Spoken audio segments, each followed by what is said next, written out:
Woo! It has been a busy couple of days for us here. Of course, first and most importantly, I learned how to say Christos errori. I'm so proud of myself. I know I have some haters who aren't going to be like, oh, or who are going to be like, oh, her accent or whatever. But then I know I have a bunch of you supporters who have been doing, so much to share my videos and support me and encourage me while I learn to speak the language along with my journey of being an expat, where I may be called an immigrant here, whichever one fits. I'm totally okay with, but this is my journey, and we just celebrated Christmas here for January 7th, Orthodox Christmas. Now, I think I need to address something. I think a lot of you guys think that Serbia was a whirlwind for me, or I have a friend, or one day I woke up and said Serbia. Guys, I've been cooking Serbian food for the past 15 years. My husband is Serbian. We have 4 children. I have a 19-year-old, a 15-year-old, a 14-year-old, and an 11-year-old. Sarma, Ivar, making Chevap's, Bleskovica. These are not uncommon things. I love unabez. These are things that I already had back in Canada. Kaimak? Oh my God. I could never have a burger without kaimak. Okay, I'm getting off topic. Christos errori. It was fantastic. I had no idea. Being in Canada, I was a Serbian Orthodox Christian in Canada, baptized in the monastery. I had no idea the traditions here. I only knew what we could do over there as Serbian Orthodox Christians. And it was so nice to see this, I think it's an oak tree. You guys can let me know if I'm wrong. The tree that everybody collects and has, and they go and they get it from the woods. I was never able to see that other than on the internet when I was in Canada.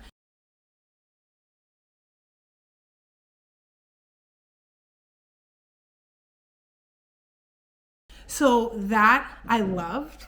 Who is going to tell me about the truck convoy? Loved it.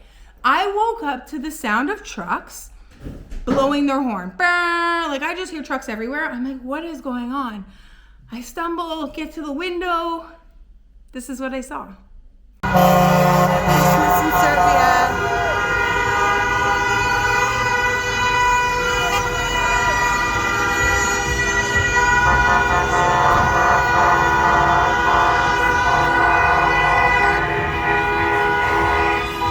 Christmas in Serbia.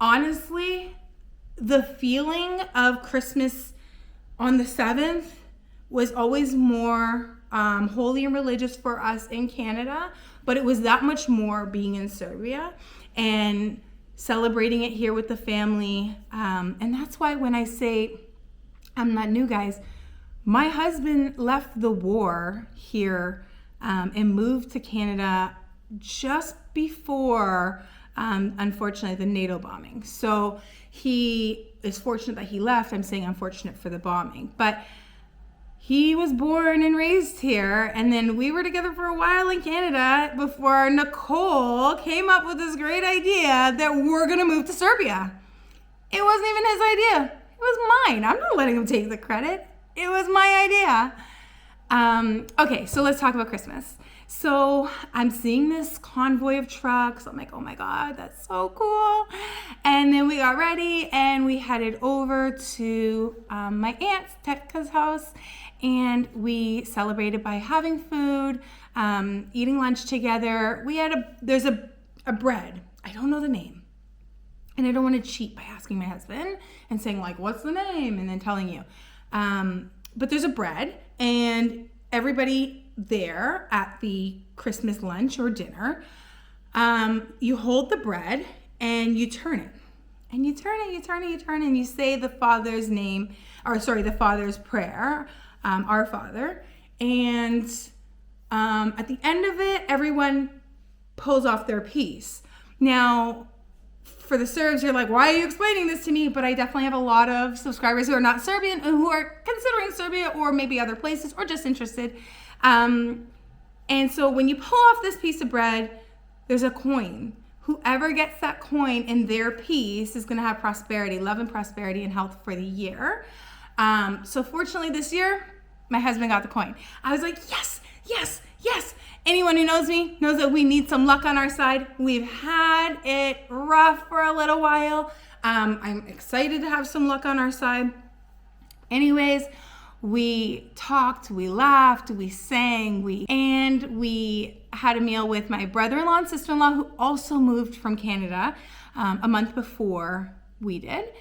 We decided kind of together that we were going to do this, and we did it. We cooked dinner for them and their children, which are my niece and my nephew, who I love dearly. And we just kind of laughed and talked, and it was fantastic. It was everything of what I wanted Christmas to be and what Christmas wasn't. A new tradition for us, but common to most of you, I believe, is we're going to start exchanging the gifts on the 1st.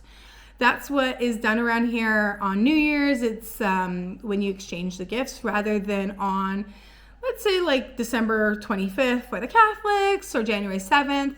I think it just takes away that, idea of giving gifts instead of recognizing the holy aspect of the holiday. And it brings another piece of excitement to New Year's Eve, as if it's not already exciting enough, and New Year's Day. Since we're here, we're going to adapt to the traditions that are here. We were planning on doing 2 Christmases, the Catholic, which we consider a Canadian Christmas, and then the Orthodox one, because this is what we did back in Canada, but we're happy to leave Canadian traditions behind. So we will be just exchanging gifts on the 1st. And this was decided first by my sister-in-law, and I was like, you know what? She's right. Like, why am I doing both? So next year's going to be different, and it is a little different because my kids are old enough that they don't believe in Santa. Yes, some of my followers are going to be like, you told your kid about Santa and you've been lying to your kid. Yes, I went down that rabbit hole, and the imagination was pure and beautiful, so I loved it. But it was everything I wanted it to be, and I'm so excited for next year. And I'm excited to do the traditions next year, the Serbian way, along with still probably going out to dinner on the 25th, because on December 25th, because why not just go to dinner? I don't need an excuse to go out to dinner. A night off of cooking is great. I said I was busy, and the reason why I told you I was busy is because I also celebrated my tetka's Slava today. Sretna Slava to my tetka, and we went there and we had food and we brought her gifts. For those of you that don't know what Slava is, it's a saint's day that is assigned to each family. Our saint is St. George, so our Slava is in May. In Serbia, you actually get to take the day off. I don't want to speak for everybody, but I know for the most part, there's like a no questions asked, unspoken kind of thing where it's like, it's your Slava, that's your day. But I'm not speaking for all companies, all people, just from my experience of who I've spoken to and what I know. And like when I went out to purchase anything during the St. Nicholas Slava, there was like 2 people in a whole grocery store working there because it is a very popular Slava here.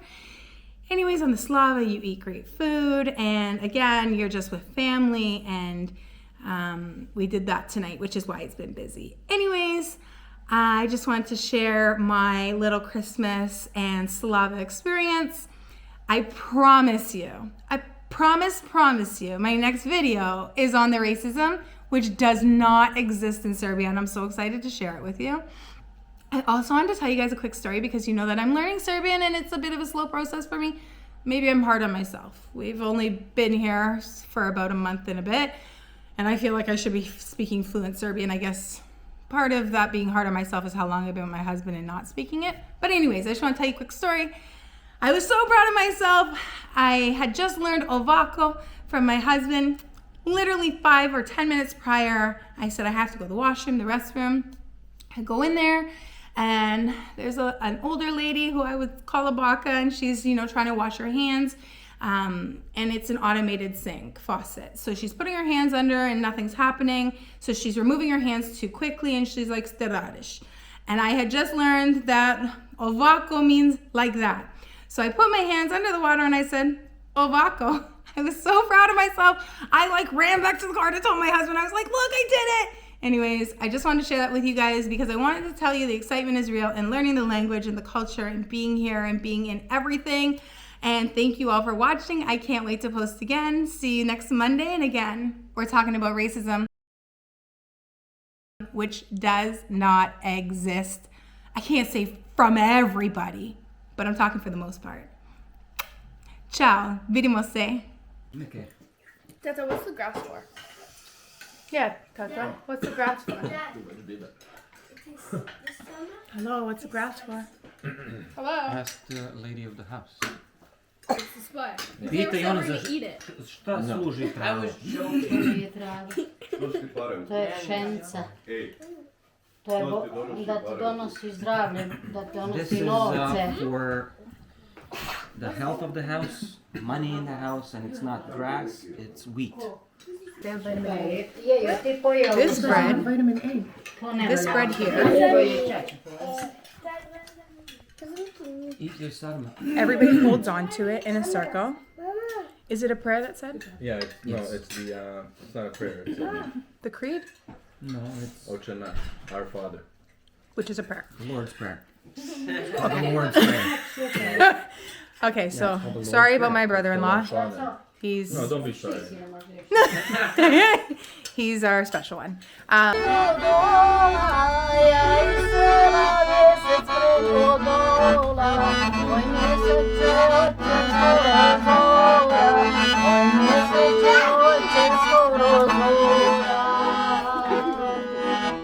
Yeah.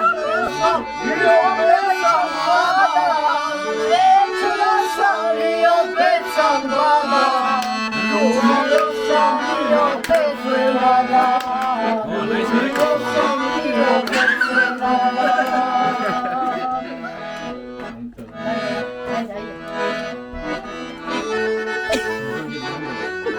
Haydi. Did you hear her? Look how happy she is.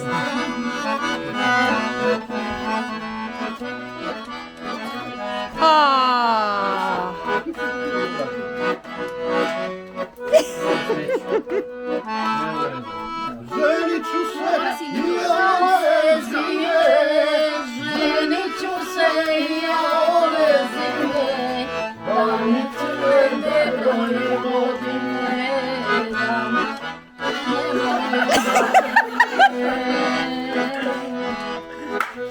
Hey!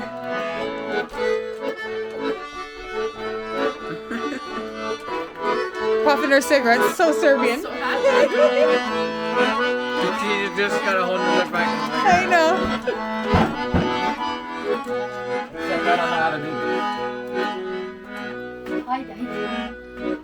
Ida. Are we doing the circle? No. Yeah. I don't know how to No. It's like 2 steps. No. I don't even know the beat. There's no beat happening.